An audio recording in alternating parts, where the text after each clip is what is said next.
Blood stained the pristine marble of the High Palace. Queen Victoria expected to find her children dead, victims of a ruthless orbital coup. Instead, she found the galaxy's most terrifying apex assassins torn to pieces. Standing over them was her mild-mannered human gardener, clutching a dripping fire axe.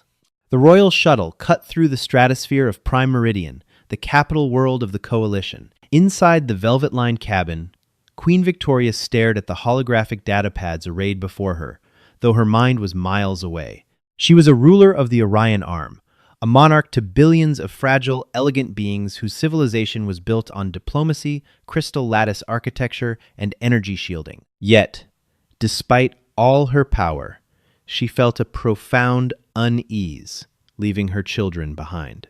Prince Arthur, merely 7 standard years old, and Princess Beatrice, 4, had been left in the supposedly impenetrable safety of the High Palace, guarded by the elite Praetorians. "Your Majesty, we are approaching the diplomatic summit at Geneva Station," Commander Harrison said, his tall, slender frame bowing slightly.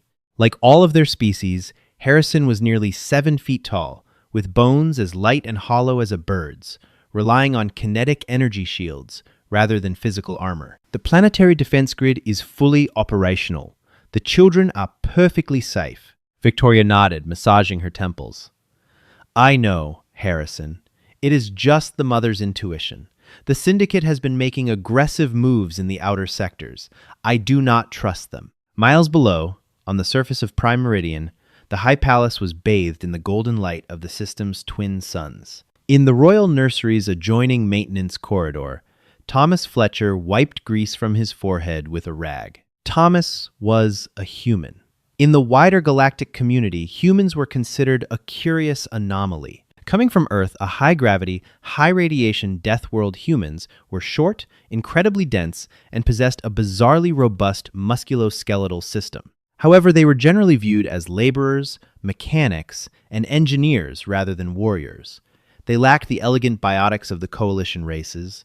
Thomas worked as a Level 3 HVAC technician for Caterpillar Interstellar, a division of the ancient Earth Machinery Corporation that had cornered the market on heavy planetary infrastructure. Before taking this quiet, pension-backed job, Thomas had served in the 75th Ranger Regiment back on Earth, and later spent 5 years doing high-risk private security for Constellus in the asteroid mining belts. But he had left that life behind. He was 42, tired of being shot at, and perfectly content fixing climate control scrubbers in a peaceful palace. He tightened a bolt on the thermal exchanger using a heavy steel wrench. Through the glass partition, he could see Arthur and Beatrice playing with anti-gravity blocks. The royal nursemaid, a delicate woman named Genevieve, watched over them. Thomas smiled faintly. He had a daughter back on Earth.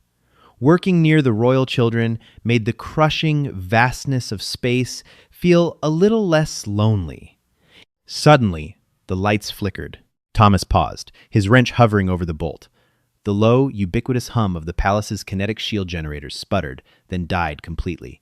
"That's not a power surge," Thomas muttered, his military instincts, dormant for years, instantly flaring to life. Before he could reach the comms panel, the northern wall of the palace, 3 feet of reinforced crystalline glass, shattered inward with deafening violence. The shockwave threw Thomas against the steel bulkheads of the maintenance shaft. Dust and debris filled the air. The concussion was enough to instantly kill Genevieve, whose fragile biology couldn't handle the sudden atmospheric overpressure. She collapsed, blood leaking from her ears. Arthur and Beatrice screamed, huddled together under a play table. Through the smoke, shadows moved. They were clad in matte black tactical armor, carrying heavy plasma repeaters. It was the Syndicate. Led by the infamous mercenary captain Gideon, the strike team had bypassed the orbital sensors, using stealth drop pods. Their goal was simple: assassinate the royal bloodline to plunge the Coalition into a war of succession. Thomas peered through the maintenance grate. He saw 4 Syndicate commandos step into the nursery. They moved with predatory grace.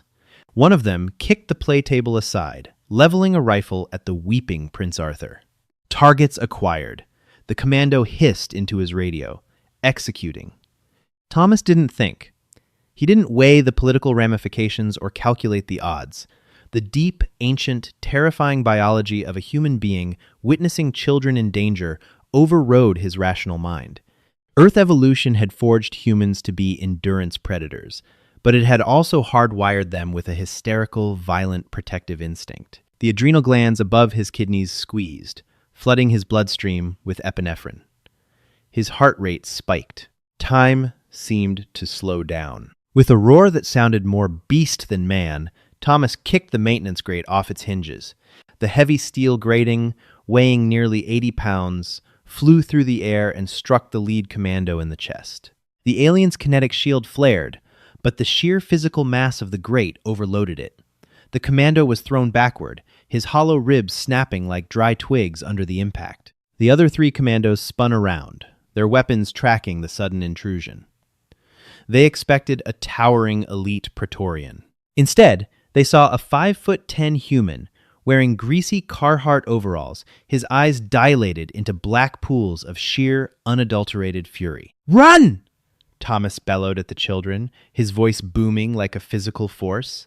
He didn't retreat. He charged. A plasma bolt seared past Thomas's ear, the heat blistering the side of his face. He didn't even flinch. On Earth, humans survived bear attacks, car crashes, and falling debris. In a galaxy where combat was decided by energy output and lightspeed shielding, raw, kinetic brutality was an archaic nightmare. Thomas closed the distance in a fraction of a second. The second commando tried to bring his rifle to bear, but Thomas swung his heavy steel wrench. The tool, forged from dense earth steel, bypassed the energy shield, which was designed to stop high-velocity energy, not slow, massive kinetic strikes. The wrench caved in the side of the commando's helmet. The alien crumpled instantly. The third commando fired, clipping Thomas in the left shoulder. Plasma burned at 10,000 degrees, instantly cauterizing the flesh. It was a wound that would have put a coalition soldier into fatal shock. Thomas merely grunted. The pain only dumped more adrenaline into his system, turning his blood into liquid fire. He dropped the wrench, grabbed the barrel of the commando's rifle, and ripped it out of his hands with terrifying mechanical strength. He spun the rifle around like a baseball bat and smashed the stock into the alien's faceplate. "Arthur! Beatrice! Into the vent! Now!" Thomas barked, never taking his eyes off the hallway. The terrified royal children scrambled into the maintenance shaft. Thomas picked up one of the fallen plasma repeaters, checked the charge pack, and backed into the shaft after them, slamming the heavy steel maintenance door shut behind him and throwing the deadbolt. Inside the dark, cramped service corridors, the children were hyperventilating. "Shh, shh, it's okay," Thomas said, his voice instantly dropping from a warlord's roar to a gentle, steady baritone. He knelt beside them, ignoring the smoking hole in his shoulder. "I'm Thomas. I fix the air conditioners. We're going to play a game of hide and seek, all right?" Arthur, trembling, looked at the human. They killed Genevieve. "I know, buddy, I know. But they aren't going to get you. I promise." In the nursery, Captain Gideon stepped through the shattered glass, his boots crunching over the debris. He looked down at his 3 dead commandos. He knelt, examining the crushed helmet of his lieutenant. "What happened here?" Gideon demanded over the comms. "Did the Praetorians breach the perimeter?" "Negative, Captain," the sniper on the roof replied. "Perimeter is secure. The guards are dead. But, sir, thermal imaging shows a single organic entity in the walls with the targets. It's dense. Very dense." Gideon narrowed his eyes. "Flush them out." Deep in the walls, Thomas knew he couldn't outrun them. The service corridors led to the palace's central vault, a panic room reinforced with 3 feet of titanium alloy plating. If he could get the kids inside, they would be safe until the Queen's reinforcements arrived. But the corridors were long, and the Syndicate would have motion trackers. He needed to level the playing field. Thomas ushered the kids down the shaft, stopping at a janitorial supply closet integrated into the maintenance route. He kicked the door open. Rows of industrial cleaning chemicals lined the shelves. To the advanced, delicate aliens of the Coalition, these were simple sanitation liquids. To an ex-infantryman from Earth, they were a munitions dump. He grabbed a jug of industrial ammonia and a container of high-grade bleach. "Arthur, take your sister's hand and keep running down this tunnel. You'll hit a big red door. Don't stop until you get there, Thomas instructed. What about you? Beatrice whimpered, tears streaking her blue-tinted face. I've got some cleaning up to do, Thomas said, offering a strained smile. As the kids ran, Thomas went to work. He mixed the chemicals in a heavy plastic bucket, creating lethal chloramine vapor and mustard gas. He hooked the bucket up to the localized ventilation intake, bypassing the safety valves. Moments later, the heavy metal door at the end of the hall was blown off its hinges. 5 syndicate shock troops piled into the corridor, their weapons raised. Thomas slammed the ventilation fan to maximum and ducked behind a steel conduit. The toxic gas flooded the corridor instantly. The aliens, whose respiratory systems were highly efficient and delicate, immediately began to choke. Their kinetic shields offered 0 protection against ambient airborne chemicals. The shock troops collapsed, clawing at their throats as the human-made chemical weapon seared their lungs. Thomas stepped out from the cover, holding a heavy-duty, Hilti powder-actuated nail gun he had taken from his toolbox. It was designed to drive titanium spikes into concrete. Thwack, thwack, thwack. The heavy industrial spikes punched straight through the syndicate armor. 3 more commandos dropped dead. Gideon, listening to the screams of his men over the radio, felt a cold knot of dread form in his stomach. "What are we fighting?" he yelled into the comms. "Is it a heavy combat droid? A rogue biological weapon?" It's the maintenance worker," a dying commando gasped over the radio. He's a human." "A human?" Gideon scoffed. "They're mechanics. Servants, push forward. Do not let them reach the vault." Thomas was bleeding heavily now. The adrenaline was masking the pain, but he knew his body was taking a toll. He retreated down the corridor, laying traps as he went. He stripped high-voltage power cables and laid them across the steel floor grates. When the next wave of assassins rounded the corner, Thomas threw a heavy breaker switch, surging 10,000 volts through the floor. The electrical discharge fried the aliens' nervous systems instantly, filling the corridor with the smell of ozone and burnt flesh. Finally, Thomas reached the red door of the vault. Arthur and Beatrice were frantically pushing the biometric panel, but it flashed red. "It won't open!" Arthur cried. "It needs a Royal Guard code!" Thomas gritted his teeth. He looked down the hallway. He could hear the heavy boots of Captain Gideon and his elite vanguard approaching. They were out of time.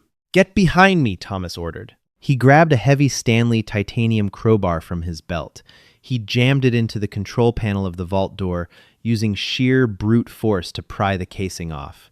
Sparks showered over his hands, burning his skin, but his grip didn't loosen. He reached into the wiring, ripping out the primary relay and twisting the override cables together. The heavy vault door hissed and began to slowly grind open. "Go, go, go!"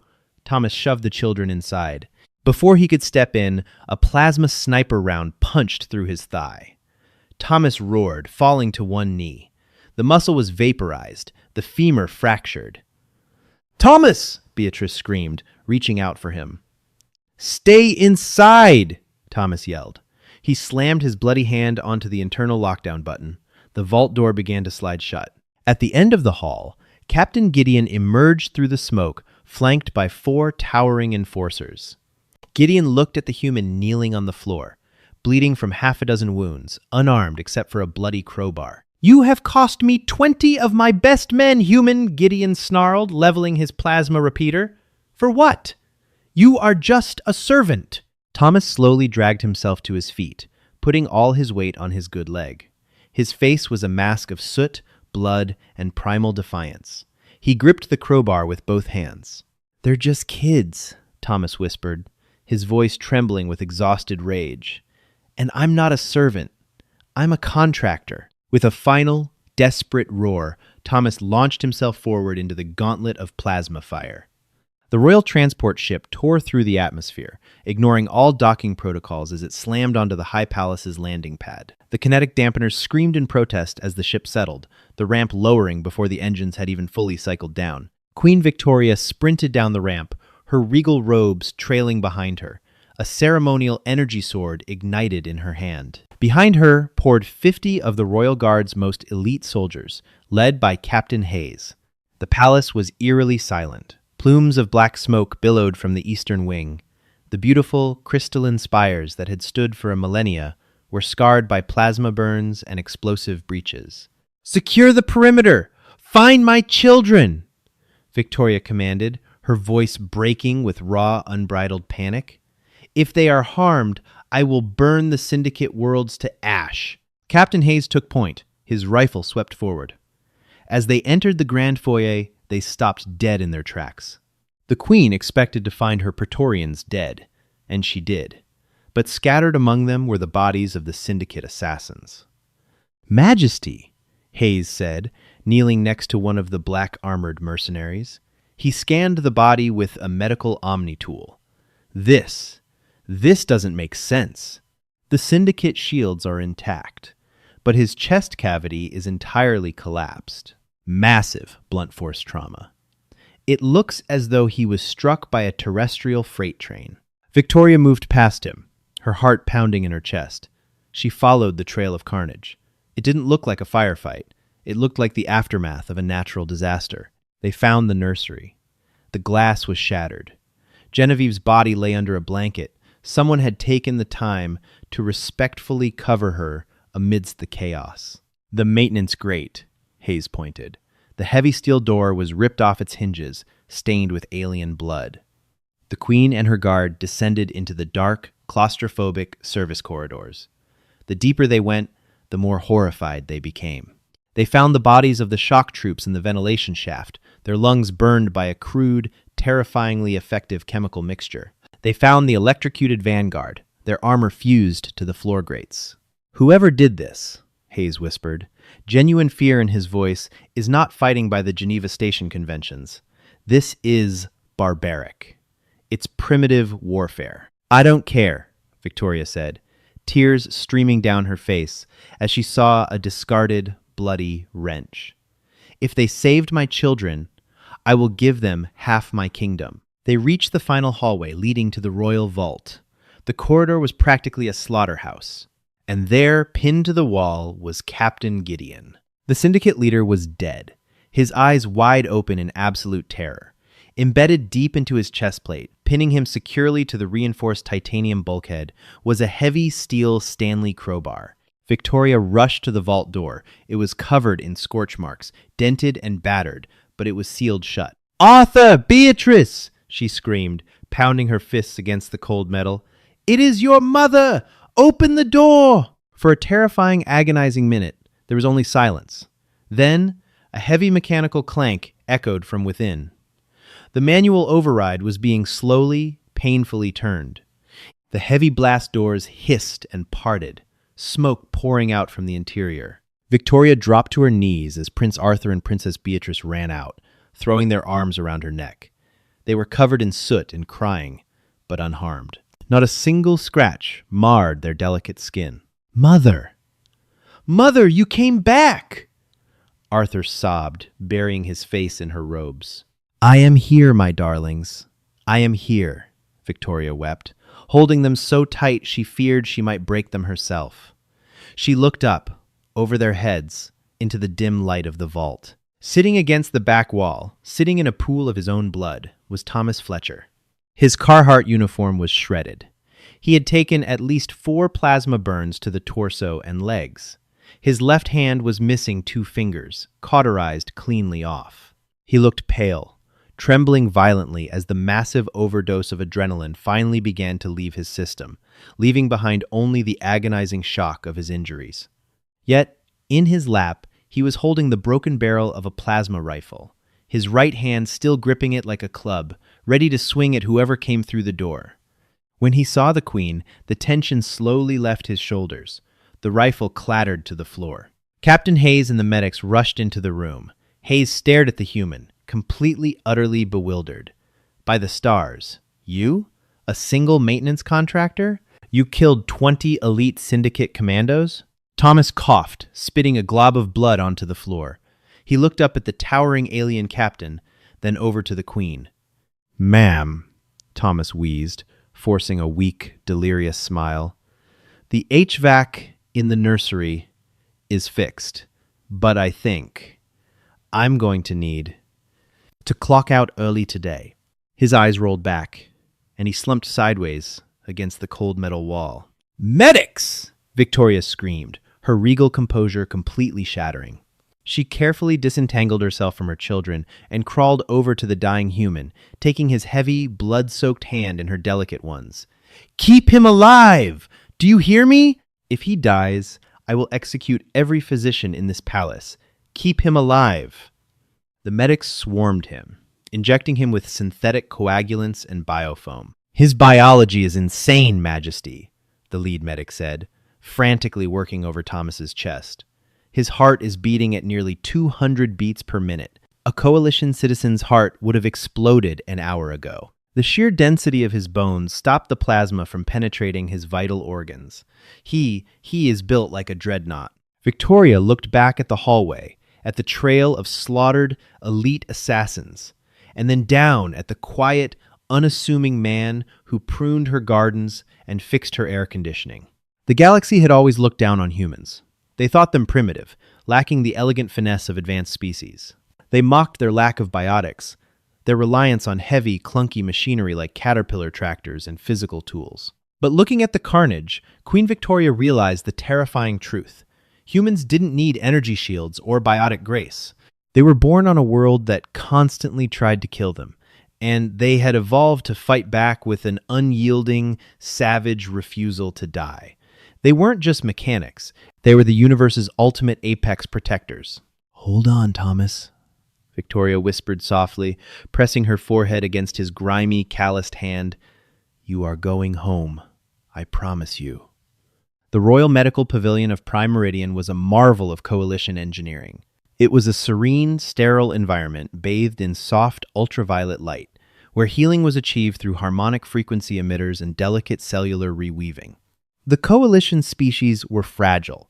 Their medical science was designed to treat microfractures, energy burns, and radiation sickness with surgical, painless precision. They were utterly unprepared for the biological catastrophe that was Thomas Fletcher. Dr. Aris, the chief medical officer, hovered over the biobed, his 6 elongated digits dancing across a holographic diagnostic scanner. He looked like he was witnessing a horror, his large, pupilless eyes wide with a mixture of revulsion and awe.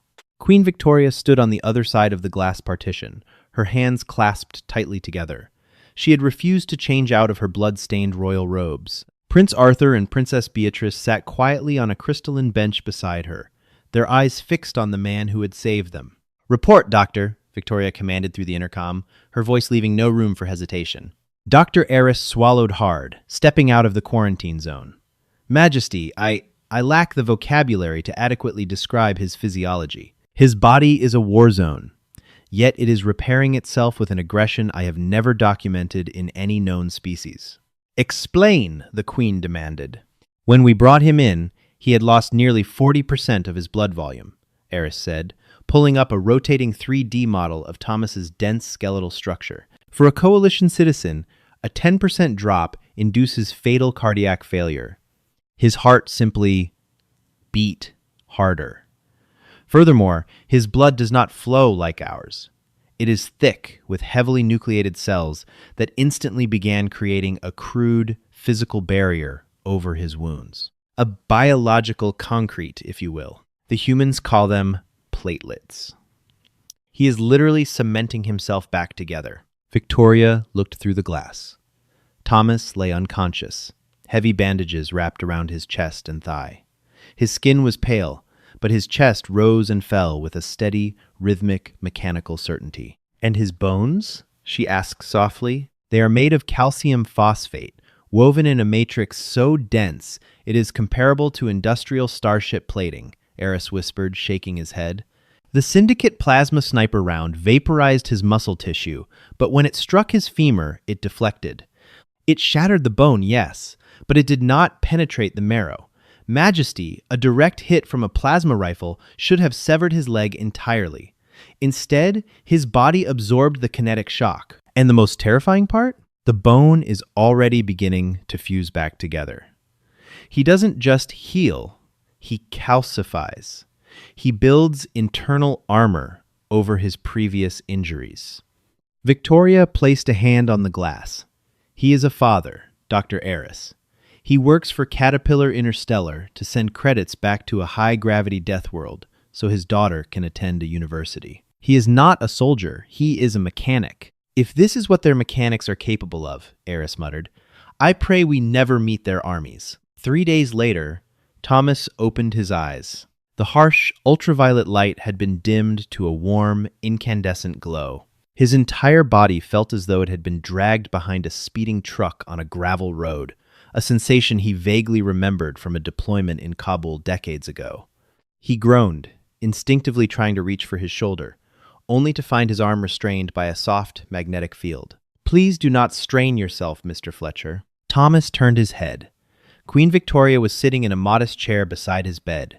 She wore a simple, unadorned silver gown, completely devoid of her usual regal crowns and sashes. She looked exhausted, but her eyes were incredibly warm. Your Majesty, Thomas rasped, his throat dry. He tried to sit up, his blue-collar deference kicking in. I need to get back to the Eastern Wing. The thermal exchange unit was left open. Thomas, Victoria interrupted, placing a gentle hand on his chest to keep him down. The Eastern Wing is a crater. The thermal exchange unit is the least of our concerns. The memories came crashing back in a violent wave of adrenaline and smoke. The shattered glass, the dead nursemaid, the syndicate assassins, the heavy metallic thud of his wrench crushing alien armor. The kids, Thomas gasped, his heart monitor spiking. Arthur? Beatrice? They are safe, Victoria said, her voice catching. Because of you. They haven't left the pavilion since you were brought in. They are currently asleep in the adjoining room. Thomas let out a long, shaky breath, sinking back into the bio bed. Good. That's good. You lost 2 fingers on your left hand, Victoria noted quietly, her eyes tracing the heavy bandages. And you suffered 3rd-degree plasma burns across your torso. Our doctors have done their best, but human biology is resilient to our delicate methods. You will carry heavy scars. Scars are fine, Thomas chuckled weakly. Back at the Mayo Clinic on Earth, they'd have charged me $1 million just for the bandages. I'm just glad the little ones are all right. Victoria leaned forward, her expression shifting from a relieved mother to a stern monarch. Thomas, what you did was extraordinary, but it has created a massive political shockwave. The syndicate is furious. Thomas frowned. Furious? They tried to murder your kids. They are denying it, she said bitterly. They claim the commandos were rogue elements. But worse, the syndicate ambassador, Lord Malachor, has arrived on Prime Meridian. He is demanding a galactic tribunal. He is accusing me of harboring an unregistered Class 9 biological weapon of mass destruction. Thomas blinked. A bioweapon? Me? They recovered the security footage from the maintenance corridors, Victoria explained. They saw how you killed them. They saw the chloramine gas, the electrocution, the sheer physical brutality. In the eyes of the Coalition, kinetic violence is considered archaic and barbaric. Malachor is twisting the narrative. He claims no mere mechanic could dismantle an elite vanguard single-handedly. He is demanding you be handed over to the syndicate for scientific evaluation and trial. Thomas stared at the ceiling for a long moment. He felt the phantom pain in his missing fingers. He thought of his daughter, Sarah, studying engineering back in Boston. He had spent his whole life trying to escape wars, only to find himself at the center of a galactic one.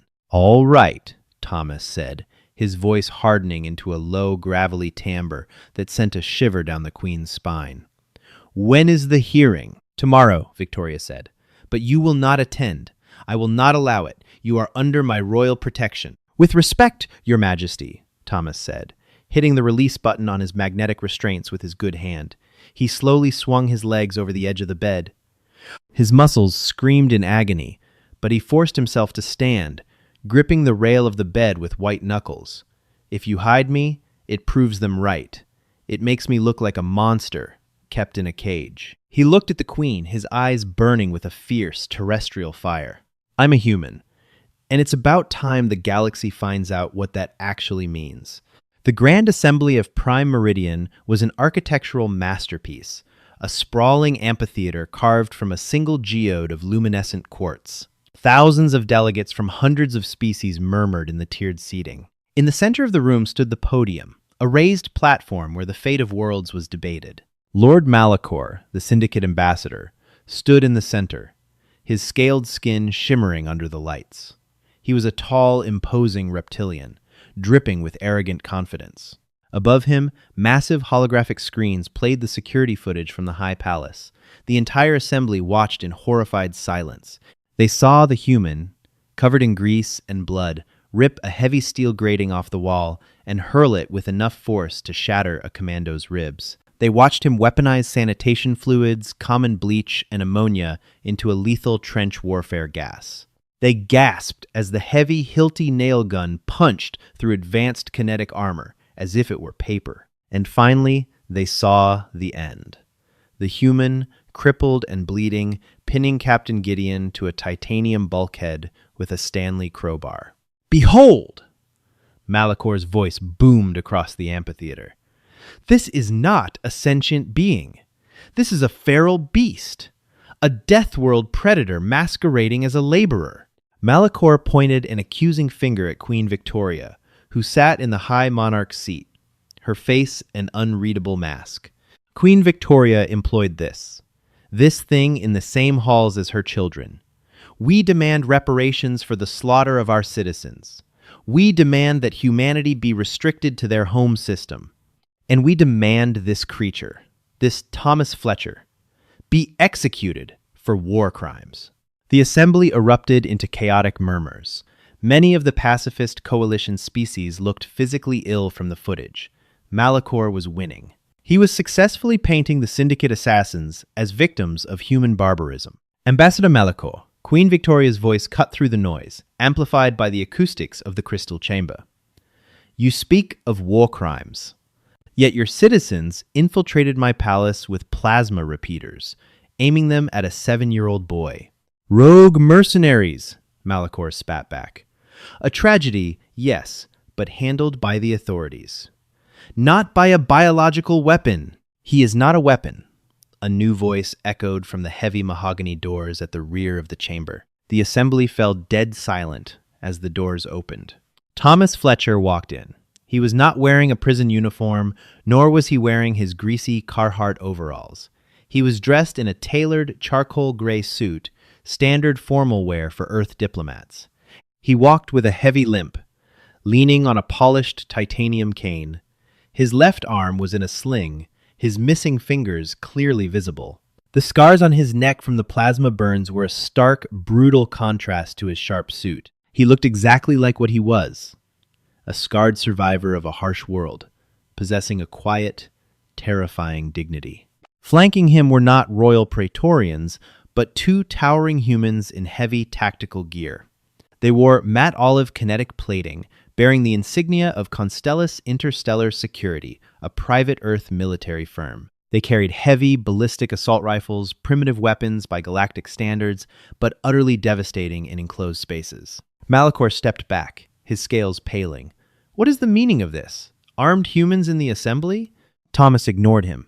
He limped slowly down the central aisle, the eyes of 1,000 alien species fixed upon him. He reached the podium, adjusted the microphone, and looked up at the massive screen, playing his violent stand in the palace. "My name is Thomas Fletcher," he began, his voice calm, steady, and utterly devoid of fear.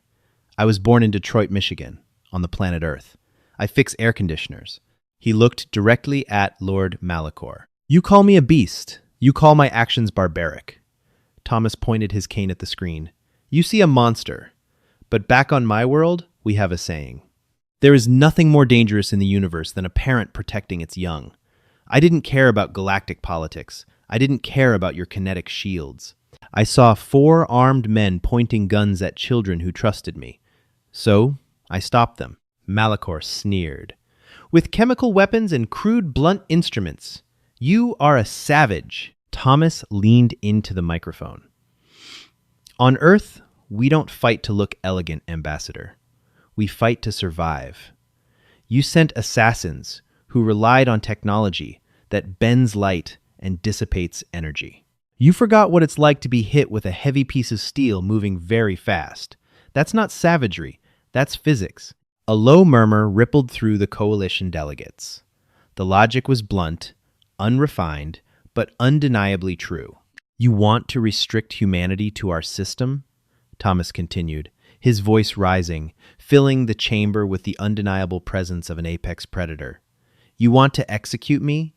Go ahead and try. But know this, I am just a mechanic. I am an old, tired man who fixes pipes for a living. If you declare war on Earth over this, you won't be fighting the mechanics. You'll be fighting the people who trained me.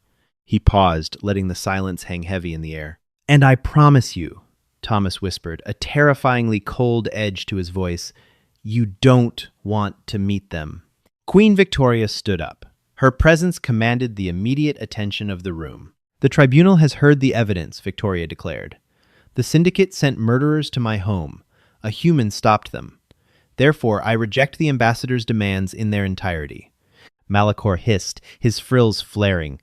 This is an outrage! You risk fracturing the coalition. Your Praetorian Guard is weak, Victoria. Who will protect your borders when the syndicate retaliates? Victoria smiled. It was a cold, calculating smile. You assume I am relying on the Praetorians, Ambassador, she said smoothly. She pressed a button on her console. The massive holographic screens shifted from the security footage to a live feed of Prime Meridian's orbital space. Emerging from hyperspace jumps were massive, blocky, unelegant ships. They were built from dark gray titanium, bristling with heavy railguns, missile pods, and thick ablative armor. They were purely functional, incredibly heavily armed, and distinctly human. Emblazoned on their hulls were the logos of Earth's most formidable defense contractors: Lockheed Martin Stellar, General Dynamics, and Academy. During Mr. Fletcher's recovery, Queen Victoria announced, her voice ringing with absolute authority, I opened diplomatic channels with the United Nations of Earth. I have signed a new, exclusive defense contract. The High Palace will no longer be guarded by energy shields alone. She looked down at Thomas with profound respect. Humanity is no longer classified as mere laborers within the coalition.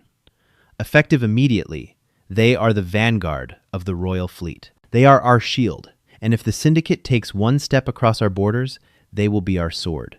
Malachor stared at the orbital feed, watching the massive human dreadnoughts lock into defensive formation around the planet. The sheer kinetic firepower in orbit was enough to crack the planet's crust. He swallowed hard, realizing he had not only failed to assassinate the royal bloodline, but he had just inadvertently unleashed the most dangerous species in the galaxy upon his own people. Without another word, the syndicate ambassador turned and fled the assembly chamber. The hall erupted into cheers. The coalition species, long terrified of the syndicate's shadow, finally saw a protector they could rally behind. Thomas stepped down from the podium.